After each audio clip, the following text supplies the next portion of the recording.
एक नए सफर की शुरुआत हो चुकी है। सफर 10th स्टैंडर्ड का। याद रखो, ये एक नॉर्मल सफर नहीं है। ये एक ऐसी जर्नी है जिसमें हर स्टेशन इम्पोर्टेंट है और हर डिसीजन आपको या तो सक्सेस के करीब ले जाएगा या उससे दूर। तो चलो इस जर्नी के लिए एक सॉलिड प्लान बनाते हैं। 10 months of 10th standard. Phase 1 month में। The map before the journey. सबसे पहले जब ट्रैवलर सफर पर निकलता है तो क्या करता है? मैप देखकर प्लान बनाता है, राइट?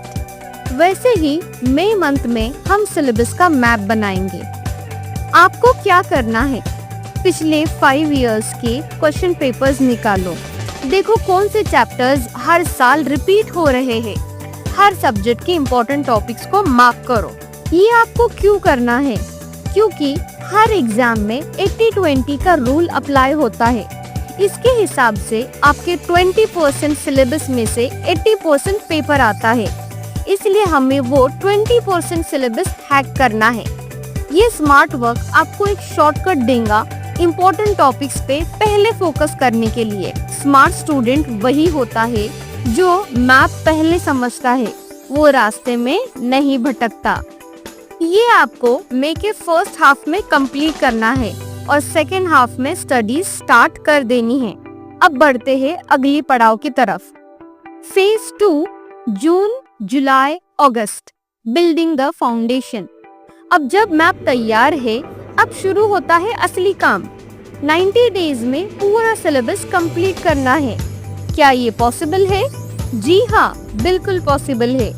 पहले आपको इम्पोर्टेंट टॉपिक्स एंड चैप्टर्स को पढ़ना है। अपनी टेक्स्ट बुक को ही रेफर करना है।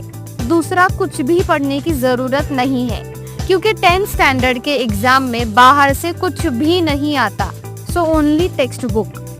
अपने नोट्स बनाने के लिए शॉर्ट पॉइंट्स निकालो और फ्लो चार्ट्स बनाओ, ताकि आपको रिवीजन में आसानी हो। और सबसे जरूरी, जो चैप्टर कंप्लीट करोगे उसके सारे टेक्स्ट बुक और प्रीवियस ईयर क्वेश्चन सॉल्व करो। अगर आपको 90 डेज में सिलेबस कंप्लीट करने का प्लान चाहिए तो इसी वक्त वीडियो को पॉज करो और कमेंट करो 90 डेज प्लान। जल्द ही आपको प्लानर मिल जाएगा। याद रखो, अभी मेहनत करोगे तो आगे आसान लगेगा। Now next phase 3 September and October. Full speed ahead.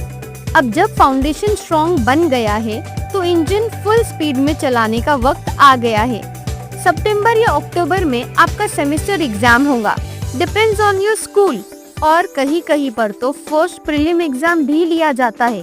तो एग्जाम के साथ साथ आपको टारगेट रखना है कि अक्टूबर एंड तक 80-90% सिलेबस आपको कंप्लीट करना है। डेली 1 आवर का स्लॉट रिवीजन के लिए निकालो। जो पढ़ा था उसे रिपीट करते रहो। यही वो टाइम है जब आपको फील होगा मैं 10th स्टैंडर्ड जीत सकती हूँ। फेज 4 नवंबर, दिसंबर, जनवरी। Champion mode on. नवंबर से लेकर फरवरी तक सिर्फ और सिर्फ प्रैक्टिस और परफेक्शन का टाइम है।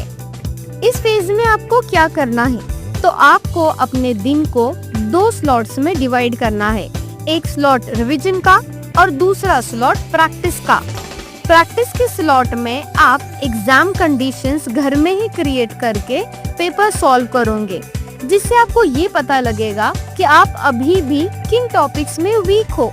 आपको उन टॉपिक्स को मार्क करना है और रिवीजन स्लॉट्स में फिर से उन्हीं टॉपिक का रिवीजन करना है। जितना ज्यादा आप अभी प्रैक्टिस करोगे उतना ही कम टेंशन बोर्ड एग्जाम के दिन होगा। अब लास्ट फेज 5 मंथ फरवरी। Exam time. अगर आपने पिछले 9 मंथ्स के प्लानर को अच्छे से फॉलो किया है तो ये मंथ आपके लिए सक्सेस लेकर आएगा। और देखो, एक बात याद रखना, 10th स्टैंडर्ड एक बड़ा पहाड़ है, लेकिन इसे चढ़ने का तरीका सिंपल है। रोज थोड़ा थोड़ा चढ़ना होगा, एक रात में पॉसिबल नहीं है।